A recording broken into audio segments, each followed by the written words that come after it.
by extending your hand and say, brother, father, mother, sister, in-law, whoever they are, I forgive you, please forgive me, I love you because of Jesus Christ. That's the message of Christmas. Anyone that you've been hurt, or you hurt somebody, forget your ego, forget your pride. Pride is not from God, it's from Satan, Lucifer. Rebuke that and say, I am reconciling to my family, because the bottom line is, we are together on this earth because God showed mercy. When we close our eyes, after all, we will see again in heaven as brothers and sisters and mothers and sisters in the Lord. I have done my part. I obey my God and my Savior. Lastly, Christ alone can bring peace within our hearts. Now, in Australia today, in America, every home, and many people, maybe it includes Christian, they are experiencing fear and worry. Many are worrying about their job. There are so many people working in a casual job after 6 months, no job. And many are so afraid because of unemployment.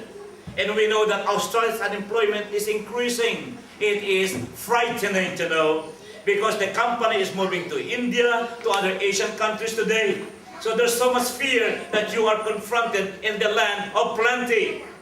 And we worry about the economy. Yes, of course, it's scary. Our economy is no longer as secure as it used to be. America, a very giant country of the world, where 60% of the whole wide world wealth was owned by this nation, America. Now, she is at the mercy of God today. And so we can see everything is not as it used to be. We worry about our monthly bills, about my bills, and every day and every week we worry about bills. Those are issues. But don't live every day about my bills and bills and bills. Every day people can see you in the forehead, bills number 1, bills number 2. Think about God, because God is able. And many are worrying about the car. Oh, my car has been used for the last 6 years. I want a new car. We worry about many things. About the dog of my neighbor. We worry about the dog barking in your neighborhood. You worry about the television. Oh, so loud. Because they have LED, they put their television, it's so loud. Oh, that's annoying to my ear. We worry about these things next door. We worry about the food of Christmas. And look at the food. It's so greasy. Be thankful they have greasy food. In the country of the world, they don't have food. We worry about sickness and everything, about my sickness in my head and my back, and about stroke, especially in December. We worry a lot. This is the time of the age where people are living in worry, uneasiness, and fear. There's an old man who worried so much. An old man of 77 years. A story I received. And this man was worrying about every day what he did. He checked the blood pressure. Maybe 170 over 100, maybe 160 over 95. He worries so much, almost day in day out, morning and evening. He checked the blood pressure. And then, from time to time, he checked the face, if this is no feeling. He looked in the mirror, if the jaw is disaligned. He pinches the nose and the forehead, the hand. He worries a lot, he might suffer a stroke. One day, this old man went to the restaurant with other friends. They were eating dinner, enjoying the dinner.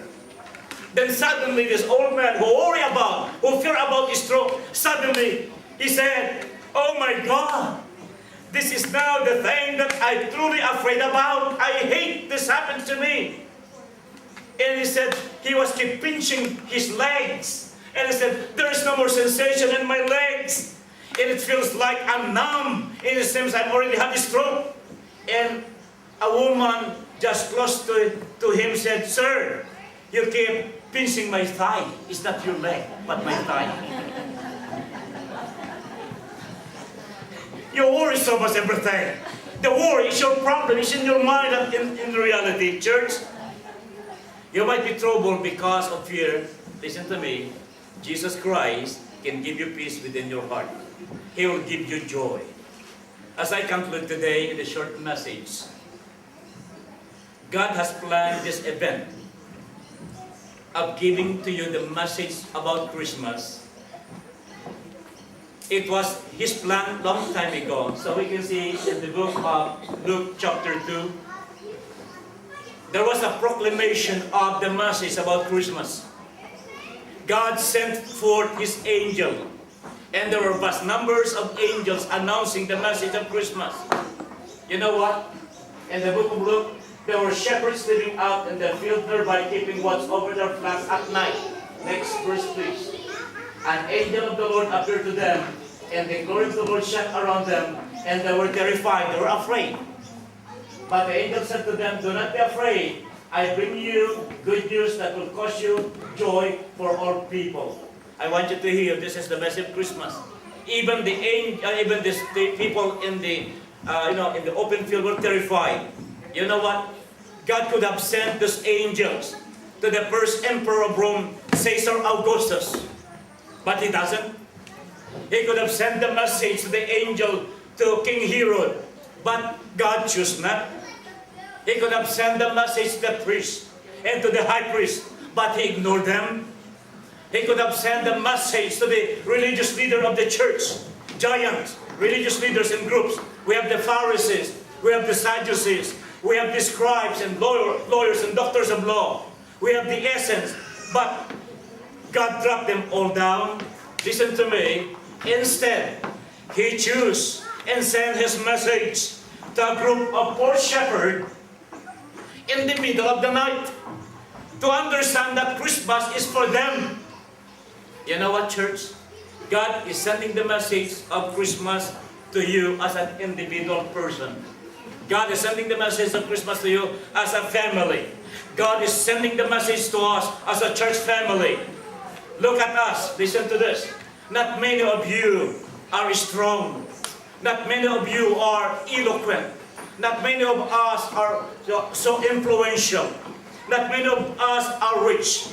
Look at us today. We are just ordinary people.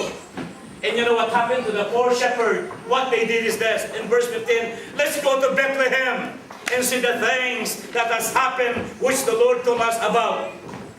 You know, the question as I conclude in this short message is, would you obey and make an action today to answer the invitation of God, the Prince of Peace in your heart, by showing, number one, God, I believe, number one, with all of my heart, I will keep serving you, because with all the happenings in the world, you are the Prince of Peace that will give a lasting peace in the world one day. Number two,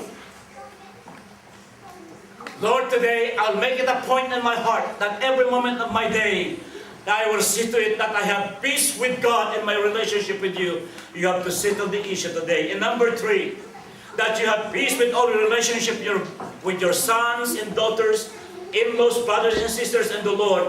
Settle the issue and have peace with them in your broken relationship. And number four, Christ only can give you peace in your heart. When you hear this message, as the poor shepherd, they went to Jerusalem. When you say, God, I will abide, the message of Christmas is not for anybody else, it's for me, I will submit. You will experience the true meaning of Christmas today in your heart, in your family, in your relationship, in your church.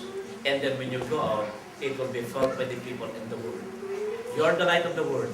Go in peace, go in love, go in reaching out, and the God of peace will be with you in Jesus' name.